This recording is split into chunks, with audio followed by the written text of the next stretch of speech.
Mai Jarvis and Christian Tebong, journalist and technician respectively at Major Prime, were arrested and on September 22 while on a duty to cover the anti-government protest called by the leader of the MRC political party, Professor Maurice Kamto, have been released. The journalists and technicians spent over 30 hours in custody, and after intervention from lawyers, journalism associations, individuals and groups, they were released in the late hours of yesterday.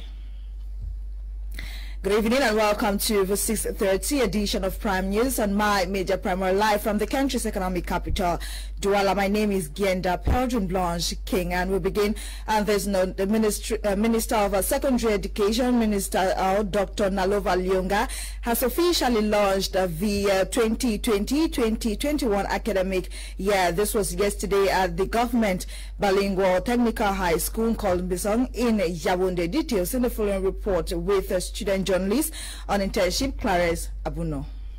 The Secondary Education Minister, Professor Nalova Lyonga, on the 23rd of September, officially launched the 2020-2021 academic year. The launching ceremony took place at the Government Bilingual Technical High School, Kombisong, Yaoundé, in which the Minister of Secondary Education called on the school administrator of both the private and public institutions not to welcome more than 50 students in class in order to respect their social distancing measures required to limit the spread of coronavirus. 50 per class is not an opportunity for principals to make money.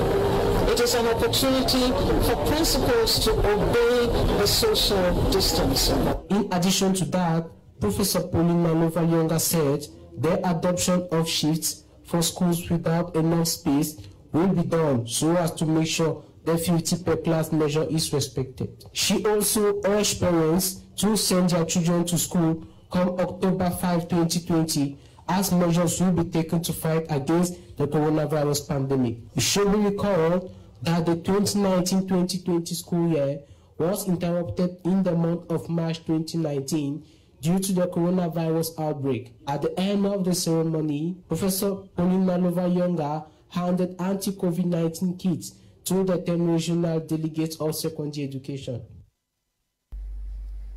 Preparations to start the 2020-2021 academic year have effectively begun in the economic capital of Cameroon, which is Douala. Some traders or persons have switched businesses to suit back-to-school season. Details with Emanuela Ngela in the following report.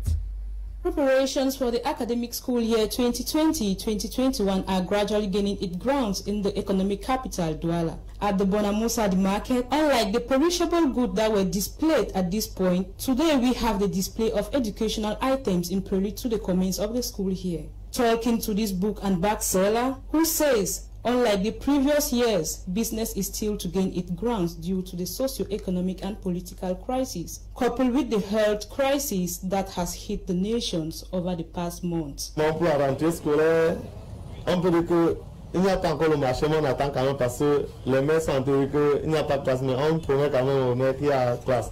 Pour les cahiers sont chers, mais ce n'est pas pour dire qu'on ne vient pas payer les cahiers, préparer la rentrée scolaire des enfants. Parce que c'est à peine de préparer que l'enfant sache que ça met en train de préparer son avenir. This seller says the bags are expensive more than the previous years and only few customers are showing up. But she will still endeavor to buy her children's needs for school. Le marché de cette année est un peu bizarre par rapport au prix des sacs aussi, c'est cher. On ne sait pas si ça va sortir, on attend encore les parents. Cela on observe. C'est quelques personnes qui viennent regarder. C'est cher, c'est cher, c'est cher. Le sac qu'on achetait à 2800, on nous vend à 3000. Je ne sais pas combien pour aller vendre aux parents. Et avec le temps juste, on ne sait pas où on va s'en sortir ou pas. Mais tant que je vends derrière les sacs et les cahiers, je vais les envoyer à l'école. Some children are very excited to go back to school after the long break from school due to the coronavirus pandemic. On a passé beaucoup de temps à la maison, on est déjà fatigué. Donc moi aussi, je suis content d'aller à l'école et je suis même fatigué de rester à la maison. As the day draws closer to school resumptions, parents are equally developing sleepless nights thinking of how to satisfy their children's needs. 2 persons have been confirmed dead and 1 other injured following the explosion of an empty fuel tank at Bojongo Douala 4 subdivision. Eyewitness says the explosion was as a result of an attempt by the mechanic to weather the empty fuel. Details with or the empty fuel tank from Quinta completes the story. Here lies the remains of Tapamzo Kelvin, a mechanic, and Zifo, a truck driver who died following a truck explosion in Bojongo Douala 4 subdivision, littoral region of Cameroon. Denizens at about 7 p.m. the night of September 23, 2020, they heard a loud noise from a garage playing host to trucks transporting fuel, and when they arrived at the scene, they found the lifeless bodies of both men in their own pool of blood. Present at the scene was the commander of the firefighters brigade, who says 2 died and 1 was hospitalized. Les pompiers, à notre arrivée, nous avons trouvé une citerne qui a explosé. Ouais, et puis on a retrouvé 2 corps. Bon, la gendarmerie nous a précédés. Et puis, selon les dires de la gendarmerie, il y a 6 personnes qui sont impliquées dans cet accident. 3 personnes sont au niveau de la brigade de Bojongo qui ont vécu les faits. Il y a 2 décédés et puis 1 personne qui était évacuée avant notre arrivée. The effect of the explosion was enormous, as denizens say it affected most of the buildings around the garage, with tiles falling off walls, broken glasses spotted in some houses, and electric cables on the ground. Eyewitnesses equally say the mechanic Tapamzo Kelvin attempted welding the fuel tank when himself and the driver met their doom. My Media Prime Television team visited the scene early this morning and found pieces from the truck which traveled meters away from the garage. Present at the scene were police, gendarmes, medical team and elements of the firefighters unit to take stock of the damage. As the corpses were transported to the mortuary, many wondered what the situation would have been if the tank contained fuel.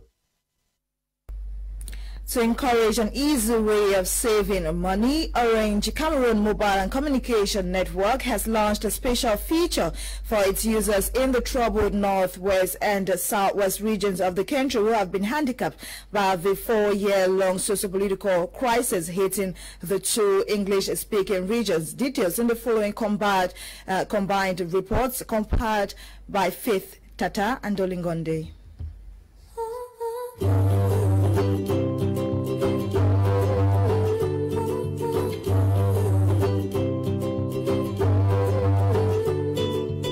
Orange Cameroon, one of the leading communication network companies in the country, has unraveled a distinctive package for its subscribers in the northwest and southwest regions. The campaign, dubbed Save Your Money, was launched on Friday, September 18 in the town of Limbe. According to Orange, the escalation of the Anglophone crisis has brought a lot of suffering and hardship in these parts of the country, even made worse by the presence of the coronavirus pandemic. Thus, Orange thought it wise to empower its subscribers in the Anglophone regions. Save Your Money is destined to offer the people an opportunity to make savings while making use of Orange mobile money services, as well as benefiting from free calls and free data. We just launched the Save Your Money campaign in 2 regions, the northwest and southwest regions.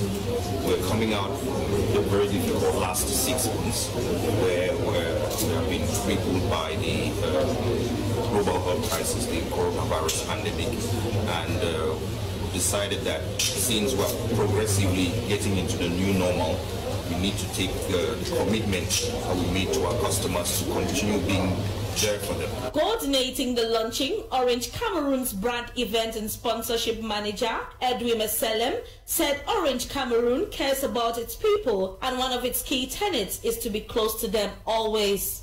Basically, the offer is about, getting people, to get back into the new normal while continuing going to use Orange services.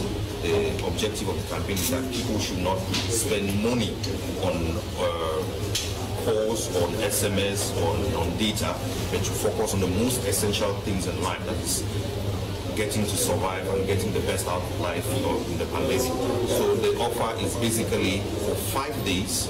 You just, for those who don't have an Orange SIM card, you get an Orange SIM card. And when you get an Orange SIM card, you dial 124*0#, and then of course you have lots of advantages. The first is 1 GB of data. You have 500 minutes to call Orange numbers.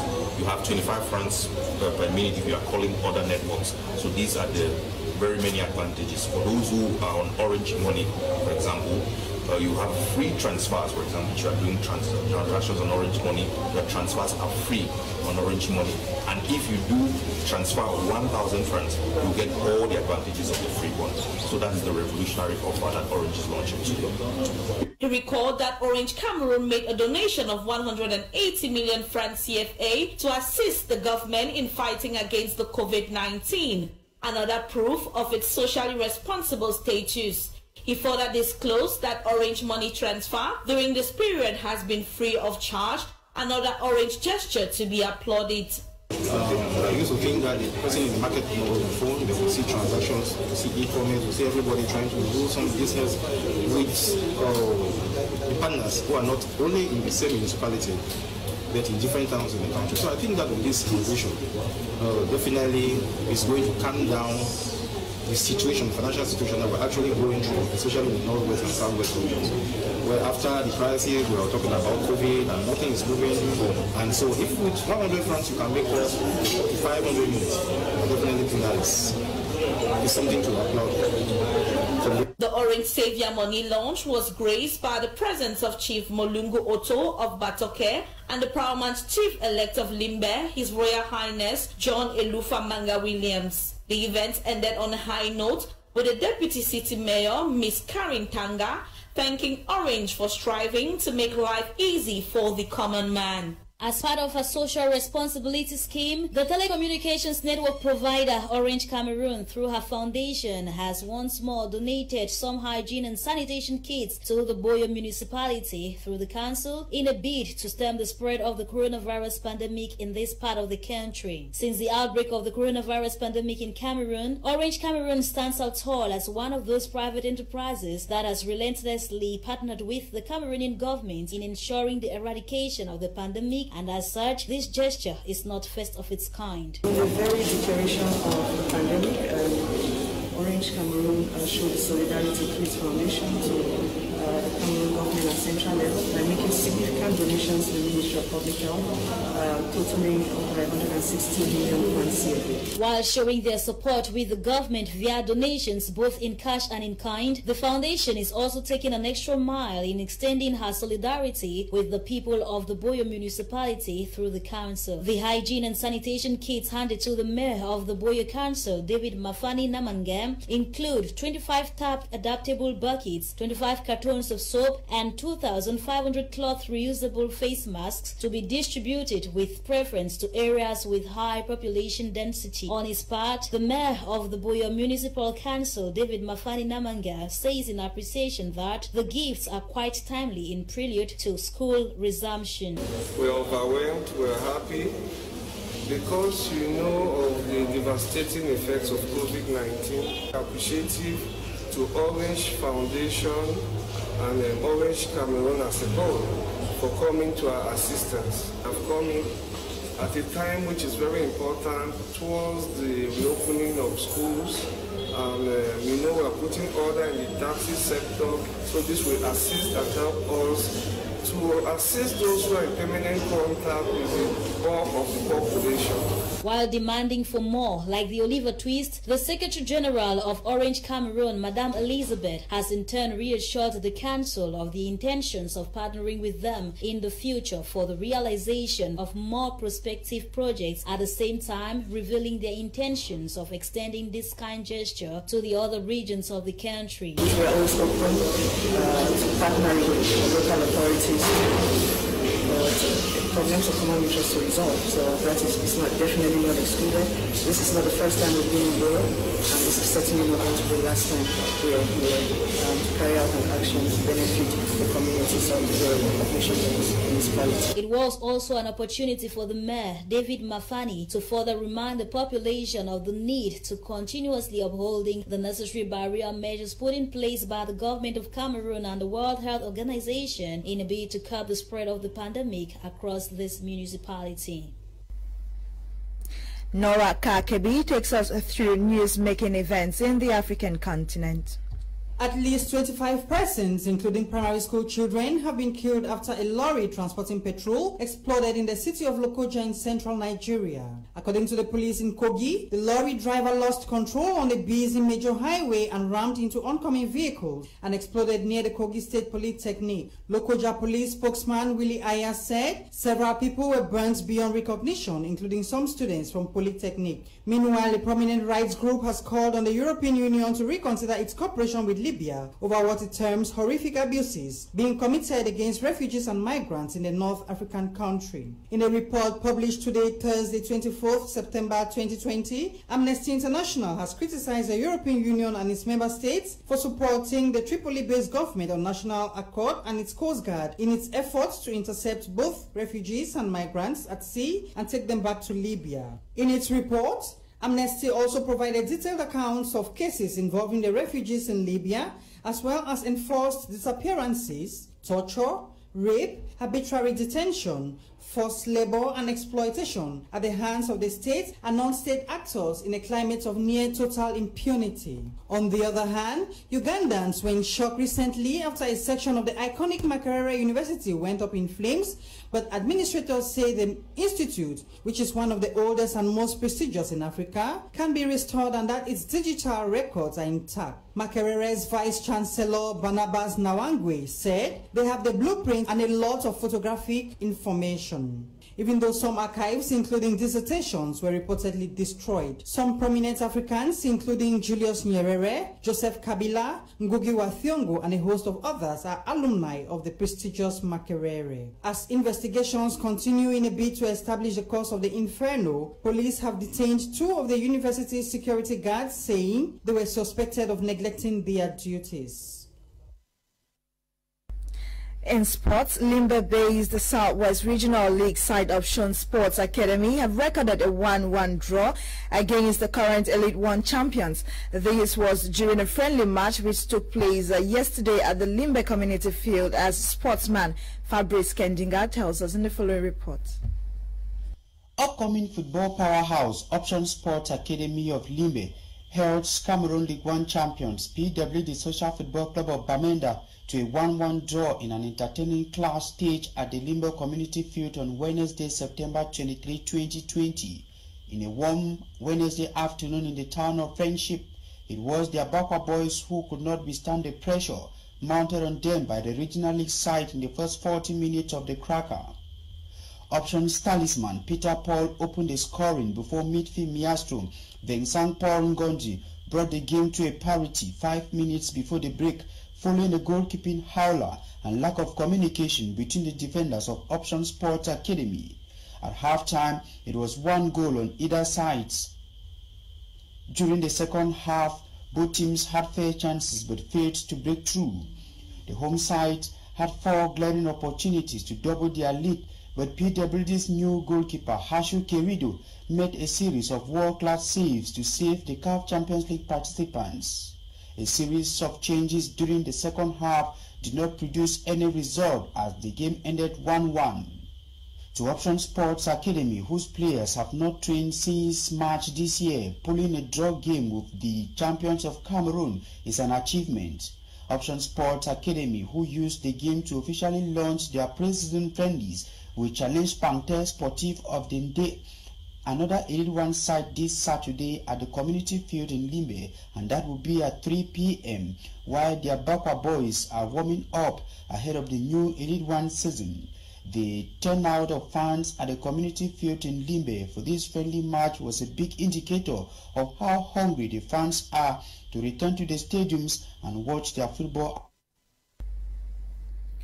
Thanks for watching. We benefited from the technical expertise of Ewane Eli Nolinga with coordinations from Lasha Kingsley. My name is Genda Pelgin Blanche King. Until we meet again tomorrow at 6:30 for the last edition of the week of Prime News. Stay tuned to my Media Prime. Good night.